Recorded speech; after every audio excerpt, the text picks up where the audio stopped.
Today we are going to see about axioms and corollaries. What is the difference between axioms and corollaries? First, when you see axiom is a fundamental truth that is actually observed to be valid, okay, and it is not proven.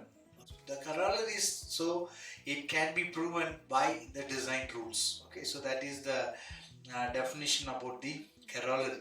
Okay, so when you see here how the axiom, okay, there are 6 different kinds of corollaries we are going to see now. And the first we have seen 2 axioms, axiom 1 and 2, okay, and how it is going to satisfy the 6 corollaries.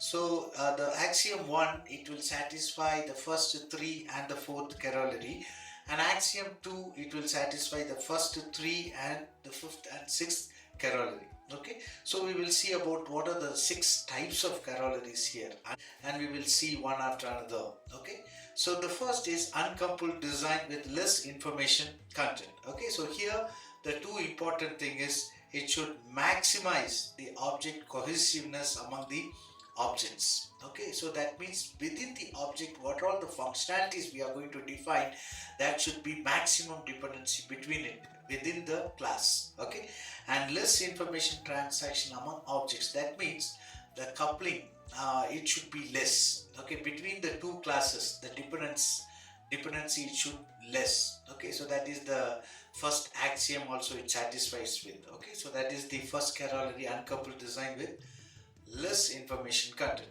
Okay, and second is, okay, the second thing is single purpose. Okay, so single purpose means, okay, so each class must have a purpose. Okay, each class must have a purpose. So that means each class which has the components like attributes and functions. Okay, so each and every class when we are going to create, it should have a single purpose. It should have some functionalities to perform. Okay, or otherwise we should not create it as a class without any functionalities and attributes. We should not create as another class. Okay, so we have to remove it. Okay, so that is the single purpose. And third corollary is large number of simple classes. Okay, large number of simple classes. It is not good design having a complicated classes have multiple functionalities. That also is not good.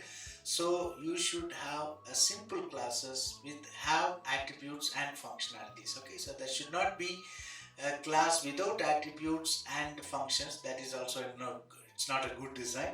And also it should not be like a complicated classes having class have multiple functions. Okay, so we have to avoid that. That's why we are telling that it is like large number of simple classes. Okay, and the fourth one is a strong mapping.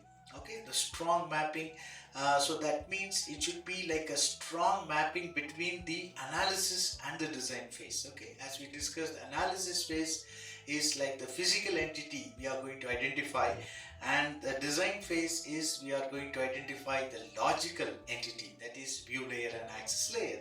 Okay, the physical entity is like a person, like employee, client, and then it can be also be a system.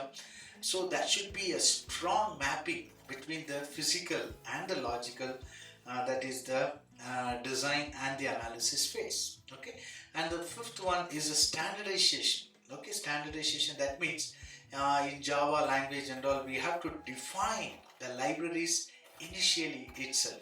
Okay, so that then only it will follow the standards. Okay, so that is how we have to done. Okay, and then the final thing is the corollary 6 is designing with inheritance. Okay, so without inheritance property, okay, we should not create more classes with a simple interaction between the classes. We have to identify the base class and the derived class, so that it will be like a good design if we inherit from the base class. Okay, so these are all the things about the axioms and corollaries. Thank you.